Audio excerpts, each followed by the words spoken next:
Hello everyone. UPPSC, RORO, BEO और APS यानी UP के कोई भी एग्जाम की अगर आप तैयारी कर रहे हैं तो करंट अफेयर्स की इस पहली वीडियो में समसामयिक घटना चक्र सीरीज में आप सभी का स्वागत है। हम एक प्रीलिम्स के फैक्ट और मेंस के डेटा यानी प्रीलिम्स और मेंस की साथ साथ तैयारी करने जा रहे हैं और इस वीडियो में हम जनवरी के पहले सप्ताह से करंट अफेयर्स आज से पढ़ना शुरू करने जा रहे हैं और देखेंगे क्या क्या यहाँ पे घटनाक्रम आपको डेवलप हुई हैं जो आपकी परीक्षा के लिए बहुत जरूरी है। एक क्वेश्चन आंसर के फॉर्मेट पर हम इसे लेकर चलेंगे ताकि आपको परीक्षा में अगर इस तरह के क्वेश्चन भी आते हैं तो आपको तुरंत इसे क्लिक करके आसानी से आप आंसर भी दे पाएं। तो बस मेरे साथ इसे रिवीजन करना है ताकि तेजी से हम यहाँ पर अपने करंट को बेहतर तरीके से रिवाइज कर पाए। तो आज हम यहाँ पर स्टार्ट करेंगे करंट अफेयर्स के लिए कि क्या है जनवरी 2025 का पहला सप्ताह किस तरीके से गुजरा और उसमें क्या क्या यहाँ पर विशेष रहा। सबसे पहले देखिए समसामयिक घटना चक्र के यहाँ पे साप्ताहिक करंट अफेयर 1 से 7 जनवरी 2025 में राष्ट्रीय घटनाक्रम क्या क्या डेवलप हुए हैं हम उसको लेकर चलेंगे। देखिए यहाँ पे एक पोर्टल लॉन्च किया गया था गृह मंत्री के द्वारा और क्वेश्चन है कि गृह मंत्री अमित शाह ने कौन सा पोर्टल लॉन्च किया था 7 जनवरी 2025 को। तो पोर्टल का नाम था भारत पोल पोर्टल यहाँ पे नाम दिया गया। अब यहाँ पे क्वेश्चन इस पे और बन सकता है। दूसरा क्वेश्चन हो सकता है कि भारत पोल पोर्टल जो है किसने विकसित किया है। तो इसे विकसित किया गया था केंद्रीय अन्वेषण ब्यूरो जिसे हम शॉर्ट फॉर्म में सीबीआई कहते हैं। भारत पोल पोर्टल जो है लॉन्च कहां गया था तो स्थान ध्यान रखिएगा नई दिल्ली में लॉन्च किया गया था। और ये किस तरीके से काम करेगा, इसकी इंपॉर्टेंस क्या होगी, तो जैसे कि आप इंटरनेशनल लेवल पे एक एजेंसी के नाम सुनते हैं इंटरपोल, इसी तरीके से भारत पोल तैयार किया गया है। तो भारत पोल के जरिए केंद्रीय और राज्य एजेंसियां किसके साथ आसानी से जुड़ सकेंगी, तो इंटरपोल जो अंतरराष्ट्रीय एजेंसी है उसके साथ भारत पोल जुड़ करके काम करेगा और अंतरराष्ट्रीय स्तर पर कोई भी जो अपराधी होते हैं एक से दूसरे देश चले जाते हैं उनको पकड़ने में यहाँ पर एक दूसरे की हेल्प करेंगे। तो ये तो हो गया भारत पोल और उससे रिलेटेड डेटा। दूसरा यहाँ पे देखिए क्वेश्चन है कि दिल्ली उच्च न्यायालय के न्यायाधीशों के रूप में किन्होंने शपथ ली 8 जनवरी 2025 को। तो नाम ध्यान रखिएगा, दो लोगों ने ली है। एक का नाम है यहाँ पे अजय दिगपाल और दूसरे का नाम है यहाँ पे हरीश वैद्यनाथन शंकर। तो दो लोगों ने दिल्ली उच्च न्यायालय के न्यायाधीश के रूप में शपथ ली है। इसी तरह उत्तराखंड उच्च न्यायालय के न्यायाधीश के रूप में किसे नियुक्त किया गया है, तो यहाँ पे देखिए आशीष नैथानी को उत्तराखंड उच्च न्यायालय में नियुक्त किया गया है।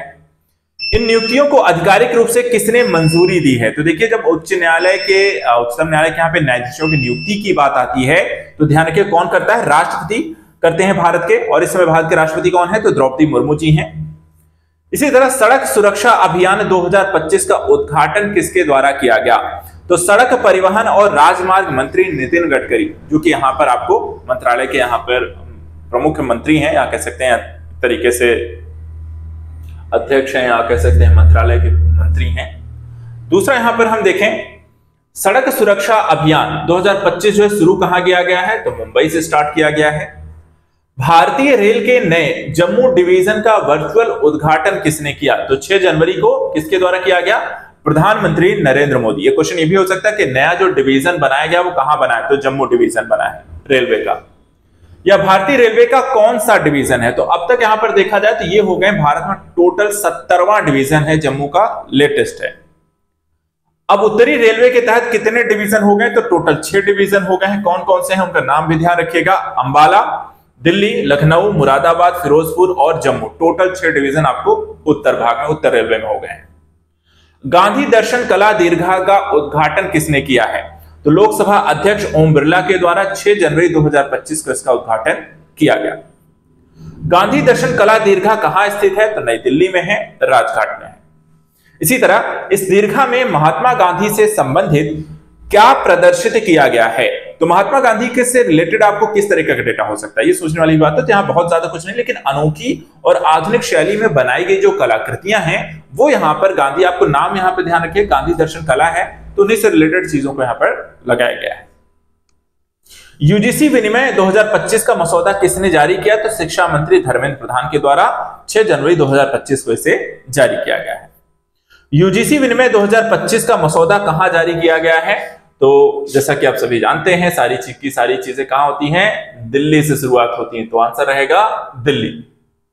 इसी तरह यह मसौदा जो है किस लिए लाया गया है, इसमें क्या क्या कार्यविधियां किसके प्रोस्पेक्टिव किस तरीके से शामिल रहेंगे, तो मसौदा विश्वविद्यालय कॉलेजों में किन नियुक्तियों पदोन्नति से संबंधित रहेगा। तो जो भी शिक्षकों को नियुक्त किया जाएगा, जो प्रोफेसर इत्यादि होंगे उनकी नियुक्ति के संदर्भ में क्या रूल्स रेगुलेशन होगा, क्या सिफारिशें होंगी, किस तरीके से उनका कार्यकाल क्या होगा शैक्षणिक कर्मचारी, तो उससे रिलेटेड यहाँ पर ये मसौदा है। यह मसौदा शैक्षणिक प्रकाशनों डिग्री कार्यक्रमों में किन भाषाओं को बढ़ावा देगा? तो मूल रूप से सभी भारतीय भाषाओं में जो शिक्षण प्रशिक्षण के कार्य हैं उनको यहाँ पर किया जाए और भारतीय भाषाओं को यहाँ पर प्रमुखता दी जाएगी। उनके माध्यम से उन्हीं भाषाओं में कोर्सेज यहाँ पर लेकर आए जाएंगे, शिक्षण कार्य किया जाएगा ताकि भारतीय भाषाओं को बेहतर एक अवसर मिल सके और उन्हें यहाँ पर संरक्षण भी मिले। अगला यहाँ पे देखिए है पंचायत से संसद 2.0 कार्यक्रम का उद्घाटन किसने किया है? तो नाम ध्यान रखिएगा, लोकसभा अध्यक्ष इस समय हमारे कौन है? ओम बिरला, इनके द्वारा इस कार्यक्रम का उद्घाटन किया गया। दूसरा क्वेश्चन क्या है? इस कार्यक्रम के तहत किस समुदाय की 502 निर्वाचित महिला प्रतिनिधियों को एक साथ लाया जाएगा? तो वो है अनुसूचित जनजाति एस यानी कि एसटी। तो क्वेश्चन यहां पर यह भी हो सकता है कि सीधा सीधा पंचायत से संसद 2.0 कार्यक्रम किससे रिलेटेड है? तो यहां पर ये अनुसूचित जनजाति से महिलाओं को एक साथ लाने को लेकर के। इसी तरह भारत की राष्ट्रपति श्रीमती द्रौपदी मुर्मू ने हाल ही में किस अस्पताल का उद्घाटन किया? तो 3 जनवरी 2025 को हम देखें तो KLE कैंसर अस्पताल का उद्घाटन इनके द्वारा किया गया है। दूसरा है कि अस्पताल कहां स्थित है? तो बेलगावी कर्नाटक में अस्पताल स्थित है। अगला क्वेश्चन, 27वीं अंतरराष्ट्रीय वेदांत कांग्रेस का आयोजन कहां हुआ है? तो देखिए सबसे पहले तो आयोजन कब से कब तक हुआ? तो 3 से 5 जनवरी 2025 को हुआ है और ये वेदांत कांग्रेस का 27वां यहाँ पर अवसर था जिसका आयोजन आपको जवाहरलाल नेहरू विश्वविद्यालय यानी कि JNU में, और स्थान जो है JNU कहाँ है? तो दिल्ली में इसका आयोजन किया गया है। एक क्वेश्चन होता है, ये भी होता है कई बार इस तरह के थीम इत्यादि को लेकर के या सम्मेलन जब भी होते हैं तो उनकी थीम जरूर पूछी जाती है। कोई बड़ा यहाँ पे काफी लोग एकत्रित हो रहे हैं अंतरराष्ट्रीय से राष्ट्रीय स्तर पे, कोई भी जब इस तरह का सम्मेलन होगा तो कई बार थीम इंपॉर्टेंट हो जाती है और परीक्षाओं में अक्सर हमने देखा है तो थीम पूछी जाती है। तो यहां पर भी देखिए एक थीम से रिलेटेड क्वेश्चन है कि सम्मेलन की थीम क्या थी? वैदांतिक विश्व व्यवस्था की पुनः कल्पना, ये इस सम्मेलन की यहां पर थीम थी। अंतरराष्ट्रीय वेदांत कांग्रेस की स्थापना कब हुई थी? तो इतिहास के बारे में थोड़ा सा देखें तो 1986 में यहां पर हुई है। स्थापना किसके द्वारा यहां पर की गई थी? तो प्रोफेसर रामा राव पप्पू के द्वारा इसकी स्थापना की गई थी 1986 में। और इस साल यहां पर इसका देखा जाए तो 27वां समारोह का कांग्रेस का अधिवेशन था, दिल्ली में हुआ, वो भी JNU में। अंतरराष्ट्रीय वेदांत कांग्रेस की स्थापना कहां हुई? तो मियामी विश्वविद्यालय ओहायो USA में इसकी स्थापना हुई थी।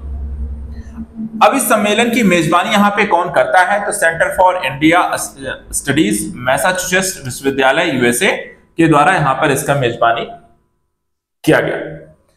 सुषमा भवन का उद्घाटन किसने किया? तो 4 जनवरी 2025 को केंद्रीय गृह मंत्री अमित शाह के द्वारा सुषमा भवन का उद्घाटन किया गया और यह आपको कहां स्थित है? तो लक्ष्मीबाई नगर नई दिल्ली में है। सुषमा भवन क्या है? तो कामकाजी महिलाओं के लिए एक छात्रावास के रूप में इसे बनाया गया है।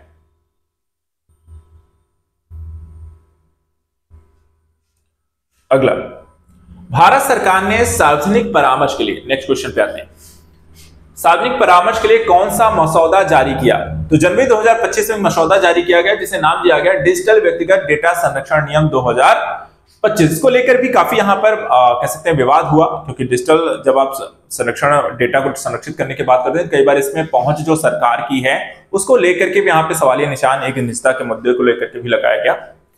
अब इसमें देखिए प्रावधान क्वेश्चन और है कि इसके अनुसार बच्चों के सोशल मीडिया अकाउंट के लिए क्या अनिवार्य कर दिया गया है? तो सत्यापन योग्य माता पिता की सहमति, यानी कि कोई भी अगर बच्चा जो 18 साल से कम है यहाँ पर और वो सोशल मीडिया अकाउंट अपना खोलना चाहता है तो उसके लिए क्या है, उसे माता पिता की सहमति लेनी होगी।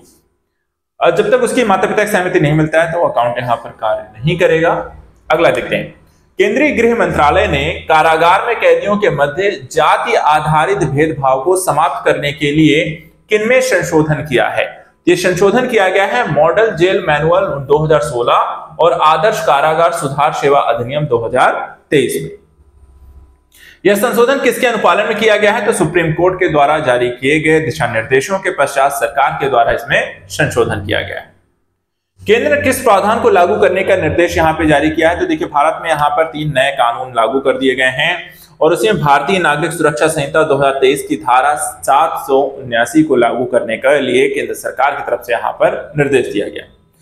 अब क्वेश्चन होता है कि अगर ये धारा है क्या, इसमें किस तरीके, ये भी क्वेश्चन हो सकता है कि धारा 479 किससे रिलेट करती है या इसमें क्या है कि किस तरीके का प्रावधान है। तो देखिए धारा 479 लागू करने का जो उद्देश्य है कि जो ट्रायल का इंतजार कर रहे कैदियों की जो संख्या है उसको जल्दी जल्दी यहाँ पर कम किया जाए और तेजी से यहाँ पर केसों को समाप्त किया जाए और जो भी केसेस यहाँ पर पेंडिंग है वो यहाँ पर तेजी से खत्म हो।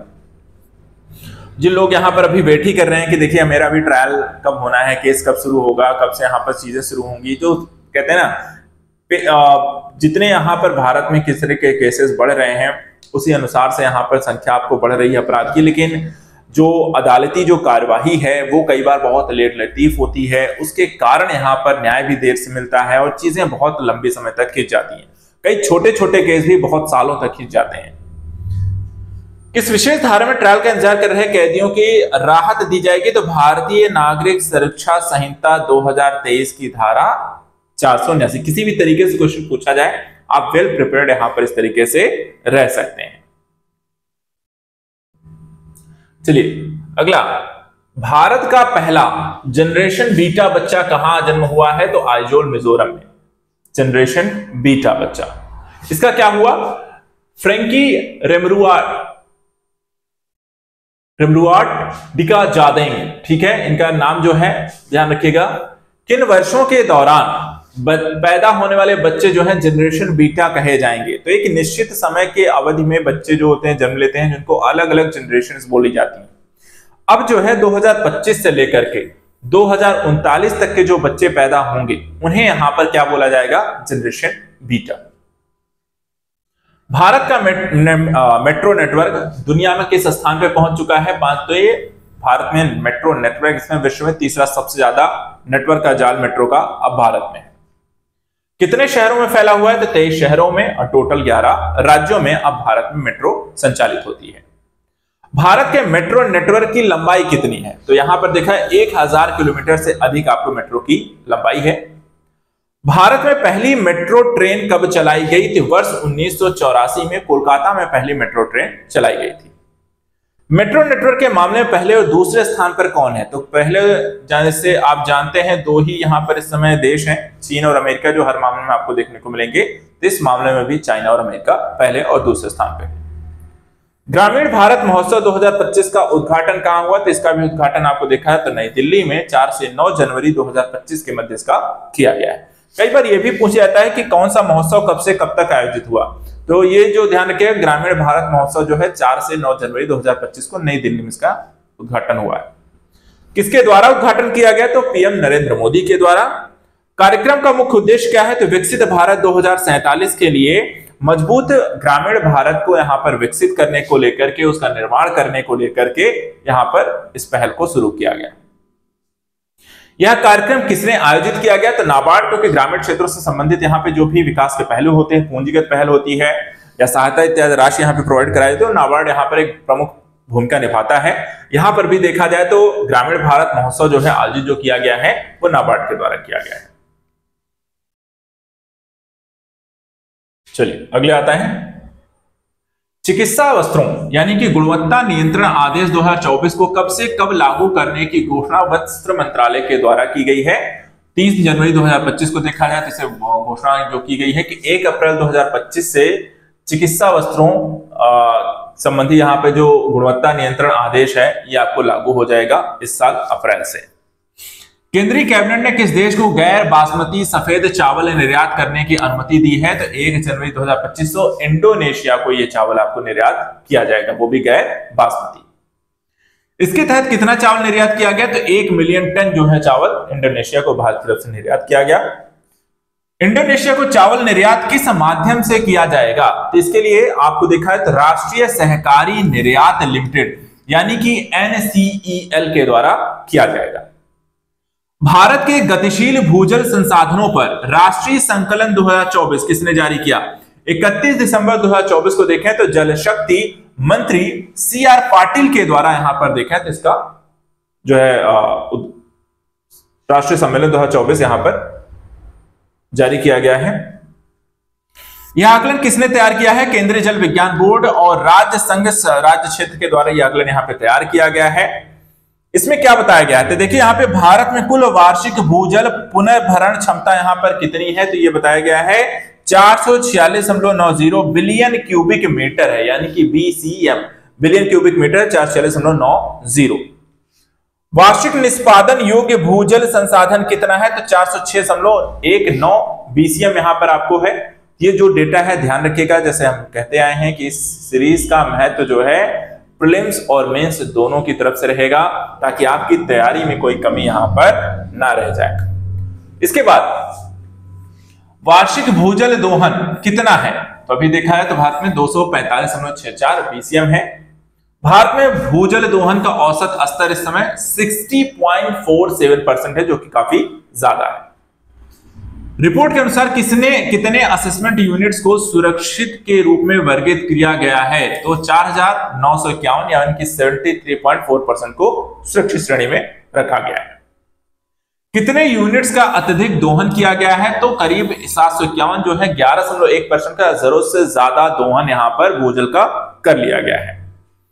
लगभग कितने प्रतिशत यूनिट जो है खारा पानी है, तो यहां पर देखा जाए तो 1.8% जो कि 127 यूनिट्स है। वर्ष 2024 में वार्षिक भूजल पुनर्भरण 2017 के मुकाबले यहां पर कितना बढ़ा है, तो 15 BCM आपको वृद्धि हुई है। एक और डेटा यहां पे तुलनात्मक रूप से पूछा गया है कि वर्ष 2017 से वर्ष 2024 के बीच टैंक हो गए, पोखर हो गए, जल संरक्षण की संरचनाएं हो गई, इनकी जो पुनर्भरण क्षमता है उसमें कितनी वृद्धि हुई है, तो देखा जाए तो 11.36 बिलियन क्यूबिक मीटर यहां पर वृद्धि हुई है। इसी तरीके से एक और तुलना जो है परसेंटेज वाइज पूछा गया है कि 2017 से 2024 तक अत्यधिक जो दोहन यूनिट्स हैं उसमें कितना बदलाव आया है, तो ये भी देखा जाए 2017 में जो अत्यधिक दोहन जो क्षेत्र था वो 17.24% था, जो कि घट करके आपको कितना हो गया है 11.13% आपको हो गया है, तो 6% लगभग यहां पर आपको इसमें गिरावट देखने को मिली है। एक और क्वेश्चन है कि भारत के पहले समुद्री ग्लास ब्रिज का उद्घाटन किस राज्य में या किस क्षेत्र में यहां पे किया गया है, तो देखा जाए तो 30 दिसंबर 2024 को कन्याकुमारी तमिलनाडु में भारत के पहले ग्लास ब्रिज का यहां पर उद्घाटन किया गया। ग्लास ब्रिज किस किस जगहों को जोड़ता है, तो देखिए यहां पर जब भी कोई पुल इत्यादि बनता है, ठीक है, या कोई नई चीज यहां पर रोड इत्यादि बनती है, तो उसको या तो किलोमीटर कितना है, कौन कौन से प्रमुख शहर आते हैं, कहां से कहां को जोड़ता है, इस तरह क्वेश्चन बहुत बनते हैं। तो यहां पर भी देखिए जो क्योंकि नया है, पहला ग्लास ब्रिज है, एक तो अपने आप में इंपॉर्टेंट हो गया, ये भी क्वेश्चन हो सकता है कहां से कहां तक जोड़ा गया है। देखिए तिरुवल्लुवर प्रतिमा और विवेकानंद रॉक मेमोरियल को ये कनेक्ट करने का काम करता है। ब्रिज की लागत कितनी है, तो यहां पर टोटल 37 करोड़ में यहां पर ये आपको जो ब्रिज है वो बन करके तैयार हुआ है। इसके साथ ब्रिज की लंबाई और चौड़ाई कितनी है, तो लंबा देखा जाए तो 70 मीटर है और चौड़ाई कितनी है, तो 10 मीटर यहां पर आपको चौड़ा है। ये दोनों यहां पे ध्यान रखना है। अगला क्वेश्चन है कि भारतीय विशिष्ट पहचान प्राधिकरण यानी कि UIDAI के नए CEO के रूप में किसने चार्ज लिया है, तो 1 जनवरी 2025 को देखें तो भुवनेश कुमार जो है IS, उन्हें यहां पर अध्यक्ष इसका बना दिया गया है CEO। उन्होंने किसका स्थान लिया, तो इससे पहले अगर हम देखें तो अमित अग्रवाल थे इसके CEO और अब बन गए हैं यहां पर भुवनेश कुमार। 1 जनवरी 2025 तक कितने आधार नामांकन दर्जित हैं, कितने बने हुए हैं, तो देखें तो 1.41 बिलियन से अधिक यहां पर आधार भारत में बनाए जा चुके हैं। अब तक आधार को eKYC के लिए कितनी बार इस्तेमाल किया गया है, तो 21.8 बिलियन से अधिक बार eKYC हो चुकी है। भारत में आधार कब लॉन्च किया गया था, तो वर्ष 2009 में लॉन्च किया गया था। अगला यहां पर देखिए किस पुजारी ग्रंथ सम्मान योजना की किसने पुजारी ग्रंथ सम्मान योजना की घोषणा की है, तो 31 दिसंबर 2024 को आम आदमी पार्टी जो दिल्ली सरकार हुआ करती थी, दिल्ली में सरकार अब बदल गई है, नई सरकार भाजपा सरकार बन गई है, लेकिन ध्यान रखना है तो पुजारी ग्रंथ जो सम्मान योजना थी वो पिछली यहां पे जो सरकार थी दिल्ली सरकार के द्वारा। योजना के तहत कितना मानदेय दिया जाएगा इसमें बोल, तो 18,000 प्रति माह देने की बात हुई थी। योजना के लाभार्थी कौन थे, तो हिंदू और सिख पुजारी थे।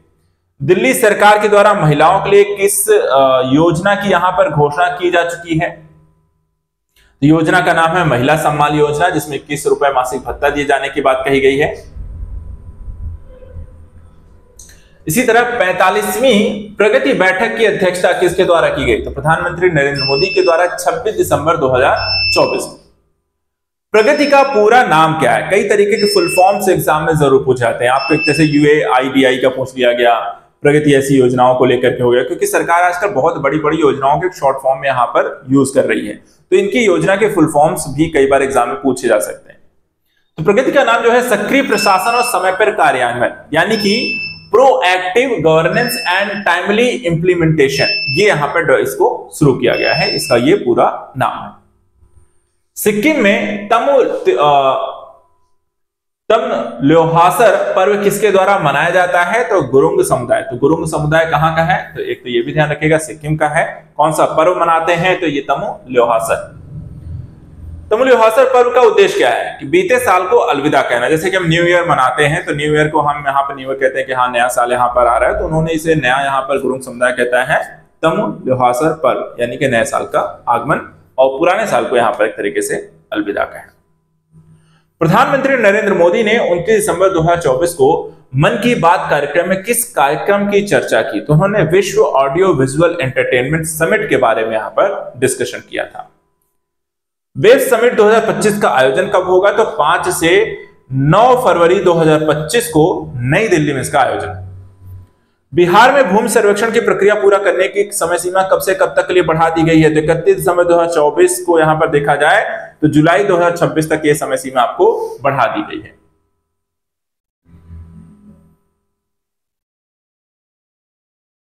इसके बाद भूमि सर्वेक्षण की समय सीमा पहले कब तक थी? तो जुलाई 2025 तक थी, जिसे अब बढ़ाकर कर दिया गया है जुलाई 2026 तक, यानी 1 साल के लिए यहां पर इसमें वृद्धि कर दी गई है। भूमि सर्वेक्षण किस विभाग के द्वारा बिहार में किया जाता है? तो बिहार राजस्व और भूमि सुधार विभाग के द्वारा इसका सर्वेक्षण भूमि का यहां पर किया जाएगा। किस राज्य की पुलिस टीमों ने मिलकर के बंधुआ मजदूरों को बचाया? 30 दिसंबर 2024 को देखें तो बिहार और पंजाब की सरकारों के द्वारा मिलकर के, क्योंकि काफी सारे बिहार से लोग जो है पंजाब में जाते हैं मजदूरी करने के लिए, तो वहां पर दोनों ही सरकारों के यहाँ पर साथ में मिलकर काम करें पुलिसों के द्वारा, इस तरह के बंधुआ मजदूरों को वहां से छुड़ाया गया है। इस ऑपरेशन कुल कितने बंधुआ मजदूरों को बचाया गया? टोटल 30 ऐसे बंधुआ मजदूरों को बचाया गया है। पुलिस को इस बचाव अभियान किस संगठन ने मदद की? तो बचपन बचाओ आंदोलन ने यहां पर मिलकर के इनके साथ काम किया। कहां स्थित एक आलू फॉर्म में इन्हें बंधक बना करके मजदूरी कराई जा रही थी? तो कपूरथला, पंजाब में यहां पर देखा है तो बच्चों को इस तरीके से जो बिहार से गए हुए थे उनको यहां पर एक तरह बंधुआ मजदूरी के तहत फंसाया गया और उनसे लगातार खेती कराई जा रही थी, जहां पर बचपन बचाओ आंदोलन एनजीओ के द्वारा इसकी सूचना दी गई और पुलिस और दोनों शान मिलकर के इस पे काम किया। विगत 5 वर्षों में भारत में ई कचरा उत्पादन कितनी वृद्धि हुई है? तो दिसंबर 2024 का जो लास्ट जो डेटा आपको बताता है कि 72.54% यहां पर देखा जाए तो ई कचरा में वृद्धि हुई है। 2019-20 से अगर हम तुलना करें, भारत में कितना ई कचरा उत्पन्न हुआ? तो 1.01 मिलियन मीट्रिक टन जो है आपको दिखा है तो कचरा उत्पन्न हुआ था, ई कचरा। 2023-24 में कितना हो गया? तो 1.751 मिलियन मीट्रिक टन हो गया, करीब करीब देखा 750 मिलियन मीट्रिक टन आपको कचरा बढ़ गया। 2023-24 में कितना ई वेस्ट बिना उपचार के रह गया है? तो करीब 57%, यानी कि 9,90,000 मीट्रिक टन आपको दिखा है तो कचरा अभी भी ऐसा ही पड़ा हुआ है। 2019-20 में कितने प्रतिशत ई वेस्ट रिसाइकल हुआ था? तो करीब 22% जो है ई वेस्ट आपको रिसाइकल 2019-20 में किया गया था। भारत जो है वैश्विक स्तर पर पूछा जा रहा है कि ई वेस्ट के उत्पादन में किस स्थान पर है? तो यहां पर भी देखिए भारत तीसरे पे है। पहला दूसरा कौन है? चीन और अमेरिका जो सबसे ज्यादा ई वेस्ट यहां पर उत्पन्न करते हैं, भारत इस स्थान पे तीसरे पे है। एक यहां पर टैगलाइन यूज की गई थी, एक भारत श्रेष्ठ भारत। ये कार्यक्रम के सफल कार्यक्रमन के लिए किन 2 राज्यों के बीच एक MOU पर हस्ताक्षर किए गए हैं? तो मणिपुर और साथ ही साथ उत्तर प्रदेश ने यहां पर इस पर एक भारत श्रेष्ठ भारत कार्यक्रम के लिए, एक सफल कार्यक्रम के लिए आयोजन को साथ में मिलकर के इस पर एक MOU साइन किया। यह समझौता ज्ञापन कब तक वैध रहेगा? तो 3 वर्ष के लिए यहां पर वैध है। एक भारत श्रेष्ठ भारत कार्यक्रम का उद्देश्य क्या है? तो राज्यों और केंद्र शासित प्रदेशों के मध्य आपसी समझ और जुड़ाव को बढ़ावा देने का काम करना। मणिपुर से पहले उत्तर प्रदेश ने किन राज्यों के साथ यह समझौता किया है? तो अरुणाचल प्रदेश और मेघालय के साथ, यानी कि नॉर्थ ईस्ट जो राज्य उनके साथ यूपी ने इस तरीके के समझौते आपको कर रखे हैं। एक भारत श्रेष्ठ भारत कार्यक्रम की घोषणा किस तिथि को की गई थी? तो 31 अक्टूबर 2015 को। कांग्रेस वर्किंग कमेटी की 2 दिवसीय बैठक का आयोजन हुआ 26-27 दिसंबर 2024 को बेलगाम अथवा बेलगामी जो कर्नाटक में है, तो वहां पर इसका आयोजन हुआ। और इस बैठक का नाम क्या रखा गया था? तो नाम नव सत्याग्रह बैठक। 100 वर्ष देखा जाए तो वर्ष 1924 में आयोजित यहाँ पे ऐतिहासिक बेलगाम अधिवेशन की अध्यक्षता किसके द्वारा यहाँ पे की गई थी?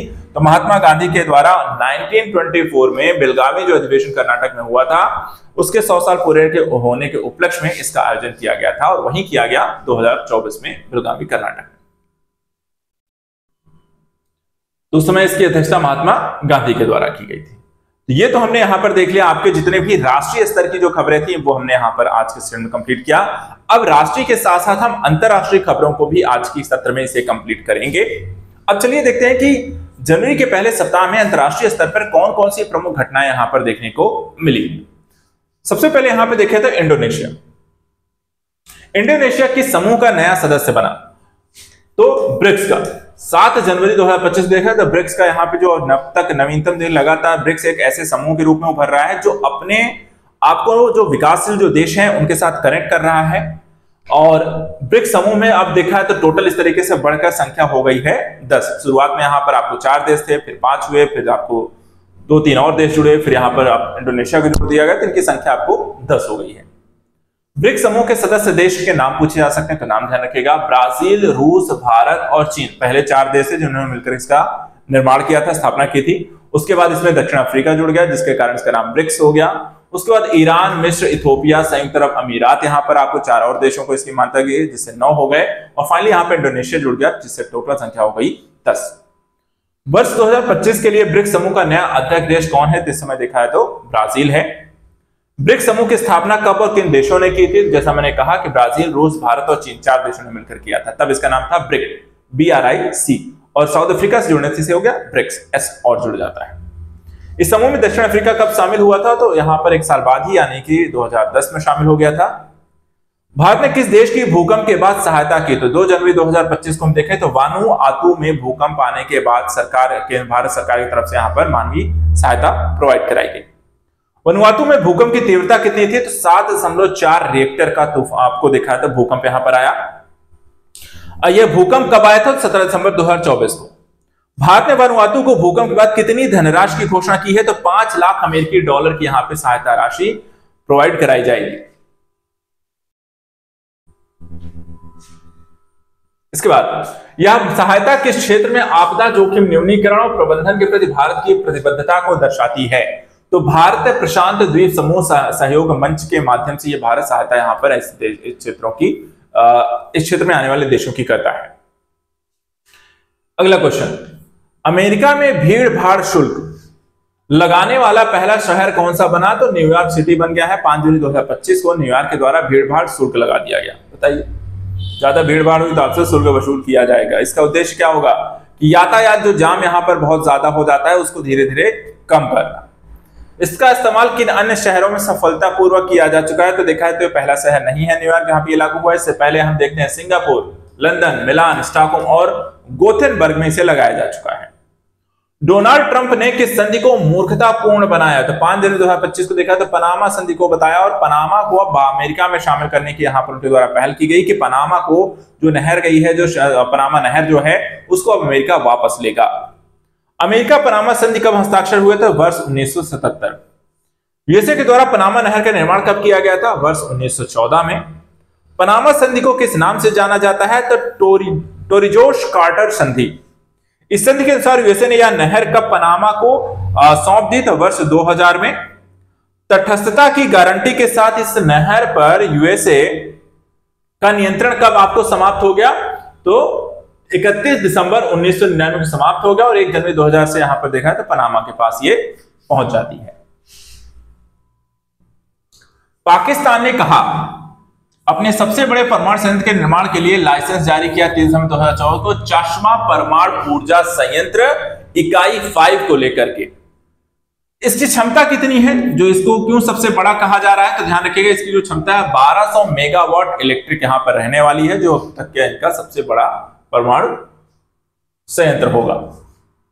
अगला क्वेश्चन, बाल विवाह मुक्त नेपाल अभियान किस देश की सहायता से शुरू किया गया? 31 दिसंबर 2024 को भारत के सहयोग से यहां पर बाल विवाह मुक्त नेपाल को बनाए जाने के लिए इसे शुरू किया गया है। और इस अभियान को किस मंत्रालय के सहयोग से शुरू किया गया है? तो भारत के महिला एवं बाल मंत्रालय जो है नेपाल सरकार, उनके द्वारा मिलकर के काम किया जाएगा। बाल विवाह मुक्त नेपाल अभियान में कौन सा भारतीय संगठन सहयोग कर रहा है? तो जस्ट राइट फॉर चिल्ड्रन एक यहां पर संगठन है जो इसमें यहां पर भारत की तरफ से पार्टिसिपेट भी कर रहा है। नेपाल का कौन सा संगठन बाल विवाह मुक्त नेपाल अभियान में सहयोग करेगा? तो बैकवर्ड सोसाइटी एजुकेशन यहां पर मिलकर के, तो भारत की जस्ट राइट फॉर चिल्ड्रन और नेपाल की बैकवर्ड सोसाइटी एजुकेशन दोनों मिलकर के इस पर काम कर रही है। कंफ्यूज नहीं होना, हो सकता है दोनों का नाम आ जाए, तो भारत का अगर पूछा जाएगा तो भारत वाला ध्यान रखिएगा और नेपाल का पूछा जाए तो नेपाल का। नेपाल ने किस वर्ष तक बाल विवाह समाप्त करने का संकल्प लिया है? तो ये क्वेश्चन हो सकता है, किस वर्ष तक बाल विवाह नेपाल समाप्त कर दिया जाए? टारगेट रखा गया है वर्ष 2030 तक, यानी 2025 चल रहा है, 2030 तक इसे समाप्त करना है। रोमानिया और बुल्गारिया आधिकारिक रूप से कब सेजन क्षेत्र में शामिल हुए? तो 1 जनवरी 2025 से यहां पर देखा जाए तो ये सेजन क्षेत्र में शामिल हो गए।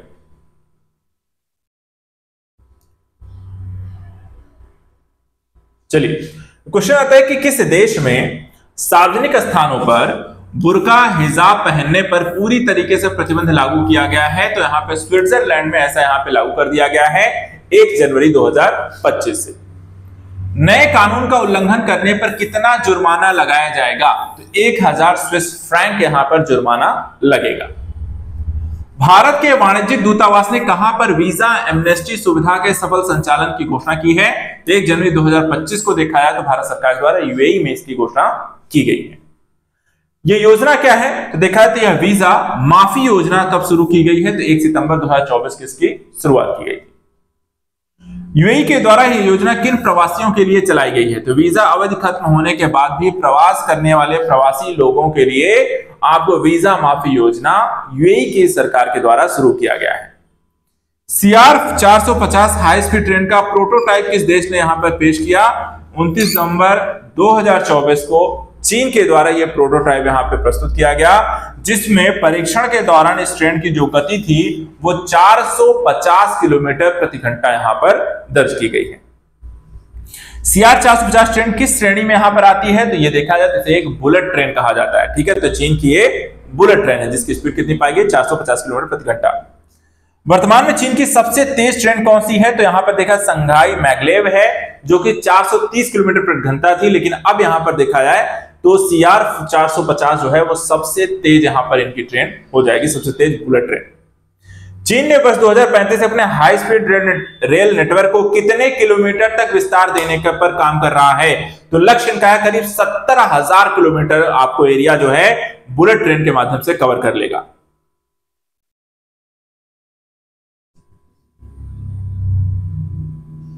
अगला, भारत और पाकिस्तान के मध्य जो है राजनयिक स्तर पर एक दूसरे की हिरासत में मौजूद नागरिक कैदियों और मछुआरों की सूची का आदान प्रदान कब किया जाता है? 1 जनवरी 2025 को देखा जाए तो 1 जनवरी और 1 जुलाई 2 बार यहां पर साल में किया जाएगा, हर 6 महीने में। 1 जनवरी को और उसके बाद फिर 6 महीने बाद 1 जुलाई को। किस समझौते के तहत इस सूची का आदान प्रदान किया जाता है? तो काउंसलर एक्सेस 2008 पर द्विपक्षीय समझौते के माध्यम से। भारत ने पाकिस्तान के कितने नागरिक कैदियों और मछुआरों की सूची सौंपी है? तो 381 कैदी और 81 मछुआरों की कैद। पाकिस्तान ने कितने भारतीय नागरिकों और कैदियों और मछुआरों की सूची यहां पर सौंपी है? तो 49 कैदियों और 217 मछुआरों की सूची सौंपी गई है। रूस में नए पर्यटक कर को किस दर से लगाया गया है? तो यह है 1%, 1 जनवरी 2025 से। इसे कब तक धीरे धीरे बढ़ाकर 3% करने का प्रावधान है? तो वर्ष 2027 तक यहां पर यह प्लान रहेगा। रूस में नया पर्यटक कर कब से लागू हुआ है? तो 1 जनवरी 2025 से देखा है तो रसिया के द्वारा यह नया पर्यटक कर लगाया गया है। यह पर्यटन कर किस पर लगाया गया है? तो आवास लागत पर, जो कि यहां पर जैसे स्टे करने के लिए आप होटल्स बुक करते हैं तो उन पर यहां पर यह कर आपको लगाया गया है। अगला क्वेश्चन, किस देश ने मृत्यु दंड को समाप्त कर दिया है? तो नाम ध्यान रखिएगा, जिम्बाब्वे ने 31 दिसंबर 2025 तक यहां पर आपको इसके बारे में मतलब घोषणा की है कि वो इसे पूरी तरीके से समाप्त कर रहे हैं। नेक्स्ट देखिए, किंग्स चार्ल्स की नोबेल सम्मान सूची 2025 में कितने भारतीय मूल के पेशेवरों को सम्मानित किया गया? 31 दिसंबर 2024 तक देखा है तो 30 से अधिक। 2025 सम्मान सूची में कुल कितने नाम शामिल हैं? तो टोटल देखा है तो 1200 नाम शामिल हैं, जिन्हें यहां पर इसमें सम्मानित किया गया है, सूची में शामिल किया गया है। श्रीलंका मूल के रानिल मैल्कम जयवर्धने को किस क्षेत्र में योगदान के लिए नाइटहुड की उपाधि से सम्मानित किया गया है? तो राजनीतिक और सार्वजनिक सेवा में योगदान के लिए उन्हें ये नाइटहुड की उपाधि दी गई है। किसे खेलों में योगदान के लिए नाइटहुड की उपाधि से सम्मानित किया गया है? तो उनका नाम है गैरेथ साउथगेट को यहां पर नाइटहुड की उपाधि दी गई है। प्रोफेसर संजय आर्य को किस क्षेत्र में योगदान के लिए order of the British Empire से सम्मानित किया गया है? जिन्होंने हृदय रोग विशेषज्ञ के रूप में काम करते हैं, जिन्हें order of the British Empire के रूप में जो सम्मान है वो दिया गया है।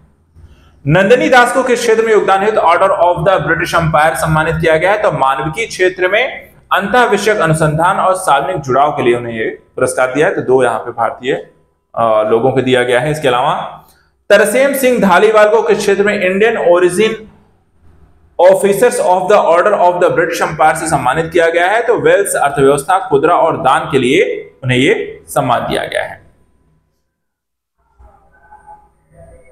इसके अलावा जैस्मीन डोटीवाला को किस क्षेत्र में Indian origin of officers of the order of British Empire से सम्मानित किया गया है?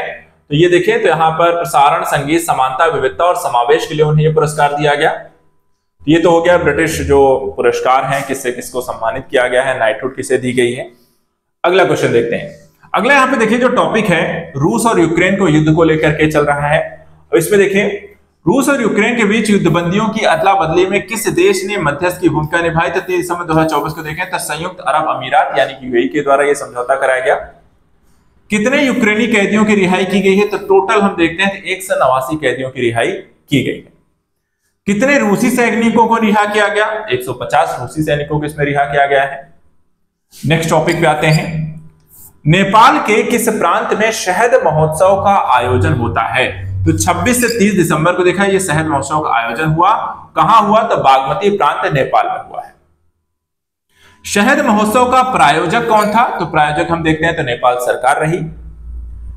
शहद महोत्सव में आगंतुकों को कितने प्रकार के शहद का स्वाद चखने का अवसर मिला?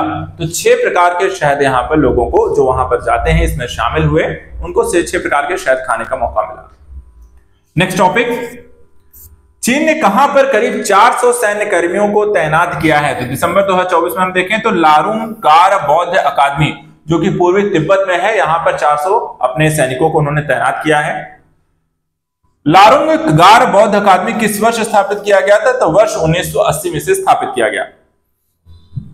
चीन लारुंग गार बौद्ध अकादमी में बौद्ध भिक्षु और भिक्षुणियों को रहने की कितनी अधिकतम सीमा निर्धारित करने की योजना बना रहा है? यहां पर सिर्फ 15 वर्ष तक यहाँ पे भिक्षु रहेंगे, उसके बाद धीरे से यहां पर अपने सैनिकों को स्थापित कर देंगे, वहां बसा देंगे। नेक्स्ट देखते हैं, किस देश ने पूर्व प्रधानमंत्री मनमोहन सिंह के सम्मान में अपने राष्ट्रीय ध्वज को आधा झुकाने का निर्णय लिया? तो मॉरिशस के सरकार के द्वारा 28 दिसंबर 2024 को। नेक्स्ट टॉपिक पे आते हैं। दक्षिण कोरिया का कौन सा विमान क्रैश हो गया था? तो 29 दिसंबर को देखें जेजू एयर बोइंग, जहां 737-800 जो क्रैश हो गया। और यहां पर हम देखें तो ये विमान कहां से कहां तक जा रहा था? तो ये थाईलैंड से देखा जाए दक्षिण कोरिया आ रहा था और दक्षिण कोरिया में ही यह विमान क्रैश हो गया।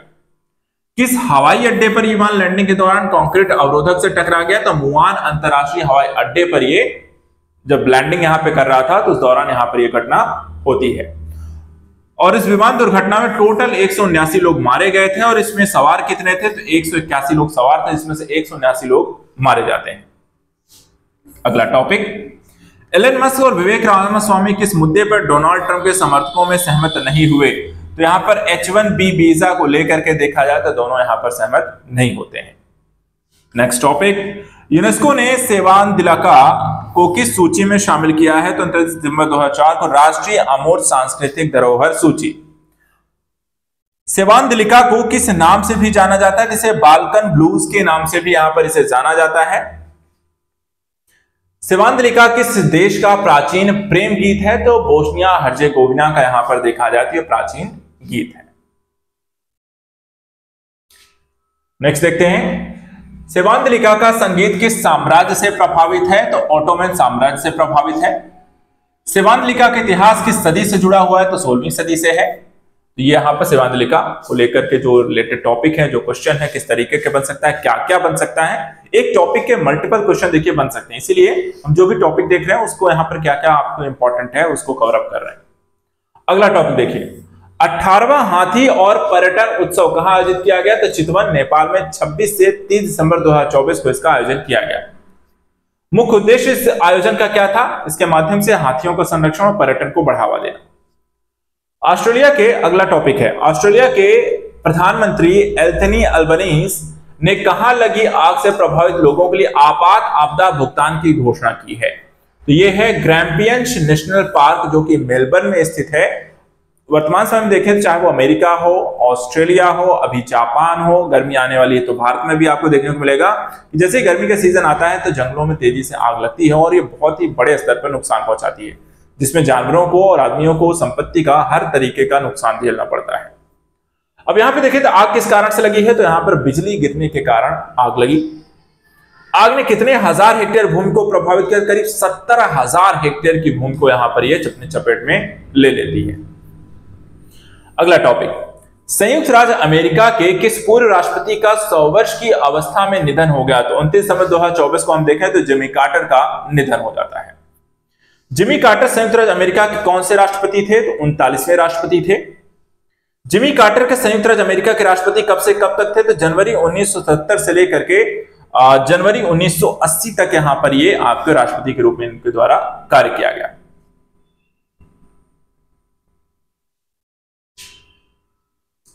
नेक्स्ट देखते हैं, जिमी कार्टर ने किस चैरिटी की स्थापना की? तो कार्टर सेंटर 1982 में इसे स्थापित किया था। अगला टॉपिक, अंतरराष्ट्रीय संघर्षों के शांतिपूर्ण योग समाधान खोजने के लिए उन्हें किस वर्ष शांति का नोबेल पुरस्कार दिया गया? तो सन 2002 का नोबेल पुरस्कार मिला। इनके कार्यकाल के मध्य पूर्व से संबंधित कौन सा महत्वपूर्ण समझौता हुआ था, जिसे हम जानते हैं कैंप डेविड के नाम से, जो कि 1978 में हुआ।